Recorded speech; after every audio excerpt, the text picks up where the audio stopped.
Wala kang kwenta. Duwag. Hindi maasahan. Binigo mo ako. Ako walang kwenta. Itay tinupad kong pangarap niya noon. Kahit na nga hindi ko yung gusto. Pero ngayong may anak na ako at muntik pa ako mamatay, sana naman unawain niyo ko. Hayaan niyo namang gawin kung talagang gusto ko.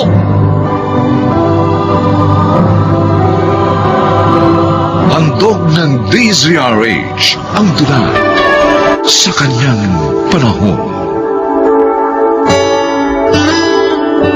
May mga mabubuting anak. Sinusunod ang ibig ng magulang kahit nangalabag sa kanilang kagustuhan. Mga kaibigan, pakinggan po natin ang naging karanasan ni Ruben sa ating dulang sa kanyang panahon.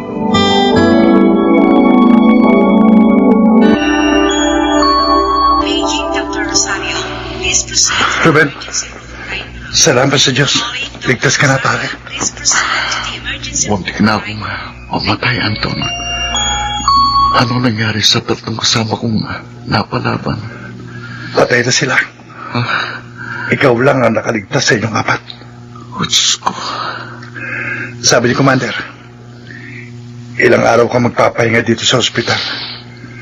Gusto mo ba tawagan ko asawa mo? O kaya yung mga magulang mo? Huwag na. Ayokong mamroblema pa sila. Lalo na si Margie. Malapit na siyang mga anak. No, sige. Magpagaling ka na lang dito.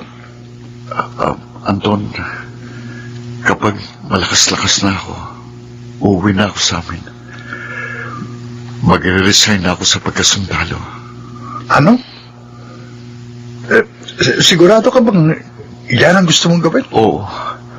Ang totoo, hindi ko pangarap ito eh. Sinunod ko lang si Itay. Ngayong natupad ko ng gusto niya, tutuparin ko naman ang aking pangarap.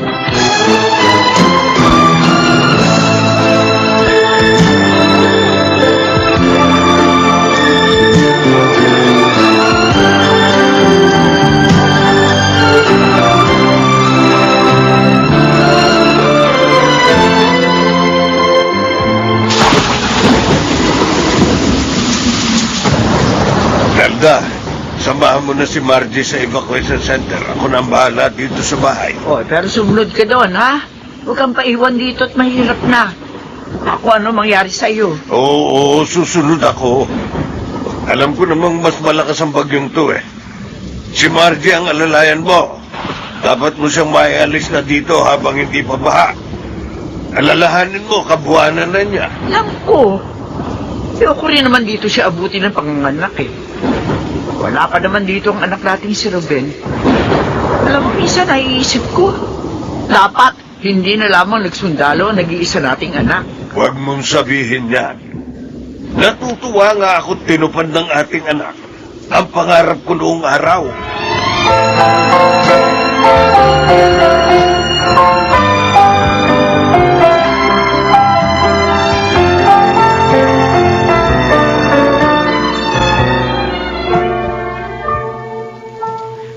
Ngayong naiayos na natin ang madala nating gamit. Maganda na tayo ng hapunan, anak. Para pagdating ng tatay Hector mo, makakain siya. Nanay Nelda, Bakit, anak? sumasakit po yung tiyan ko. Ha? Kailan pa yan? Kanina pong pupunta tayo dito sa evacuation center. Aray, parang lalong sumasakit. Oh, Diyos ko. Eh, baka manganganak ka na, Margie. Paano kaya ito? Bagyo pa naman. Narito tayo sa evacuation center. Yan na naman. Ang sakit. Aray ko, parang inawasak ang balakang ko. Teka. Sandali. Hihingi ako ng tulong sa mga kasama natin dito.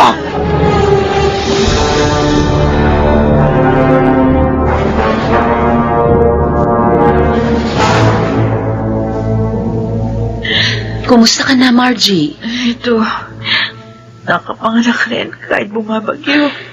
Pinawagan ako ni Nanay Nelda kaya nalaman ko nangyari sa'yo. Ate Delia, Oh, bakit ka umiiyak? naawa ako sa sarili ko. Nanganak ako ng bumabagyo. At wala ang asawa ko. Ano ka ba? Magpasalamat ka pa rin sa Diyos. Dahil may doktor na nagpaanak sa'yo, kaya nakaligtas ka sa panganib na yun. Pati ng anak mo. Ang hirap pala ng ganitong kalagayan. O, tama na, tama na. Huwag ka nang umiyak. Baka mabinat ka. Alam na ba to ng asawa mo? Yun na nga, hindi pa. Ha? Dahil hindi ko matawagan yung cellphone niya. Eh, bakit kaya?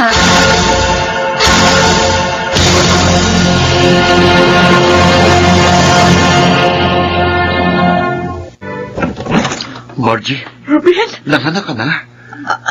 ano bang nangyari sa'yo? Ha? Bakit hindi namin matawagan yung cellphone mo? Napalaman kami ng tatlong kasama habang pauwi na kami sa kampo. Ha? Patay silang tatlo. Ako lang nakaligtas. O Diyos ko. Nasira ang cellphone ko At na-ospital ako. Kaya ngayon lang ako nakauwi. Ni wala man lang mensahe na nakarating sa amin. Sinadya ko yun. Ayoko na kasi kayong bigyan ng problema. Lalo ka na. Margie, lalaki ba o babaeng anak natin? Gusto ko siyang makita. Lalaki. Lalaki. At tulad ng usapan natin, pinangalanan ko siyang Ruben Jr.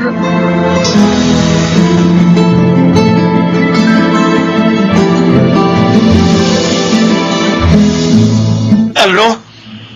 Bakit mo ginawa yun, Ruben?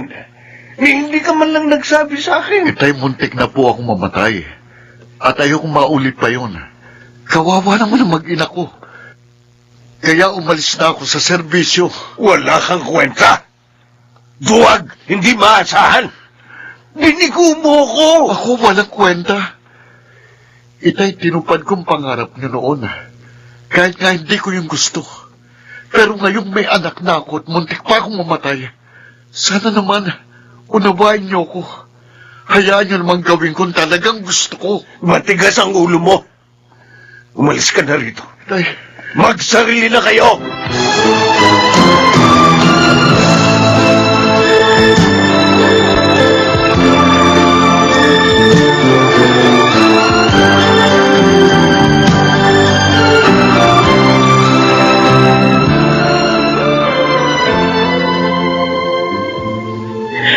Bakit mo naman pinaalisin na Ruben, Hector? Hindi ka na naawa sa kanila. Matigas ang ulo niya. Bagay lang sa kanya yon. Ayoko sa anak na suwail. Sinunod ka naman niya. Pinagbigyan.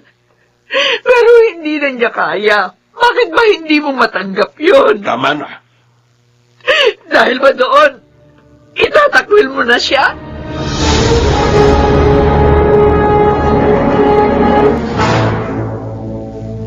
Ayos ba sa inyong kwartong to? Oo, Ate Delia. Malaki naman. Salamat, ha? salamat sa tulong, ate. Okay lang yon. Bunsong kapatid ko si Margie, kaya tama lang natulungan ko siya. Isa pa, may parte naman siya dito sa lupa ng mga magulang namin. Pero sa ngayon, dito muna kayo, habang hindi pa naipagagawa ang magiging bahay nyo. Oo.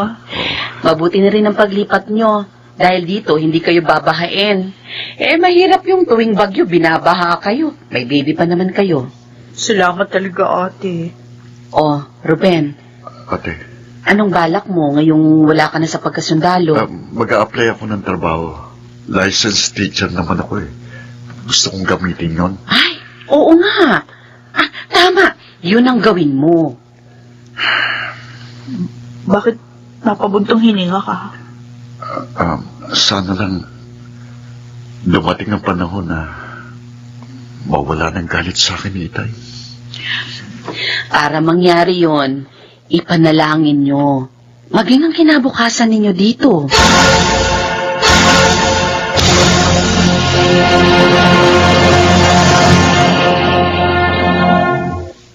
Saan ka ba galing, Nelda? Ba't ngayon ka lang? Dinalaw ko si Ruben. Isa ka pang matigas ang ulo Pinagbawalan na kitang puntahan sila. Sinuway mo pa rin ako. Sabik na ako sa ating anak at apo, Hector. At isa pa, wala ka naman talaga sa katwiran. Bakit ba hindi mo matanggap yon? Tumigil ka. May pamilya na ang ating anak. May sariling buhay. Hindi tamang hanapin mo sa kanya ang iyong sarili. Nelda, Isa ng teacher ang ating anak, Hector. Nagtuturo siya sa paaralang malapit sa kanilang lugar. Tanggapin mo na hindi talaga para sa pagsusundalo-laan ang ating anak.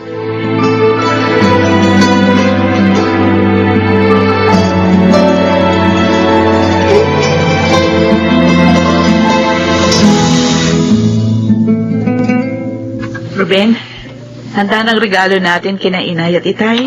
Sana magustuhan nilang dala natin. May dala rin akong pagkain mahal para mapagsaluhan natin ngayong wedding anniversary nila. Si Junior naman, binihisan ko na. Matagal na panahon siyang hindi nakita ni Itay. Dahil lang laging nakikita si Nanay Nelda. Siya kasi yung laging dumadalaw dito. Sana, Margie, wala nang galit sa akin ng tatay ko. Sana nauunawaan na niya ako ngayon.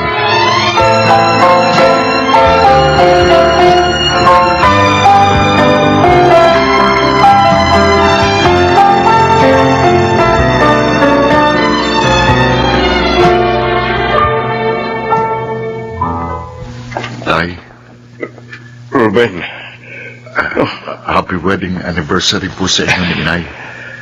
May dala po kaming mapagsasaluhan natin. salamat naman at naalala mo ang araw na ito. Lagi ko po kayong naaalala. Kaya lang naiisip ko, baka galit pa rin kayo sa akin. Kaya po 1 taon akong hindi nagpunta rito. Nalungkot ako ng sobra dahil sa pag-alis mo sa serbisyo. Naisip ko, naroon ka na nga, iniwan mo pa. Gustong-gusto ko kasi maging sundalo noon. Pero hindi natupad. Dahil ayaw ng mga magulang ko. Pero naisip ko rin, siguro nga, hindi ka itinakda doon. Mabuti nga, binigyan ka pa ng pangalawang buhay ng Diyos para makapiling mo ang iyong pamilya. Kung ganon, hindi na po kayo galit sa akin. Oo, anak. Hindi na. Hindi na masama ang loob ko. Tanggap ko na ang katotohanang magkaiba tayong dalawa. Patawarin mo rin sana ako, anak. Naunawaan ko po kayo. At Diyos ko, salamat po. Dininig mo rin po ako. Ngayon, mas magiging masaya na po ako.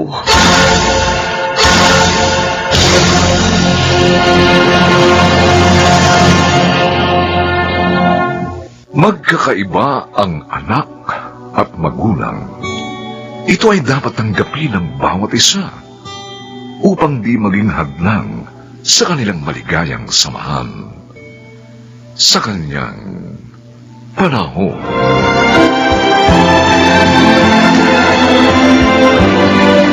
Mga nagsiganap: Phil Cruz, Susan Robles, Lionel Benjamin, Jenaline de la Cruz, Bobby Cruz, at Rosana Villegas. Special Sound Effects, Jerry Mutia. Technical Supervision, Bong Muyar at Eric Luceno. Musical Scoring, Buboy Salonga. Ang kasaysayang ito'y mula sa panulat ni Telma Corporal Alcantara. At sa pinagsamang direksyon ng inyong lingkod, June Martin Legaspi at Bobby Cruz. Sa kanyang panahon.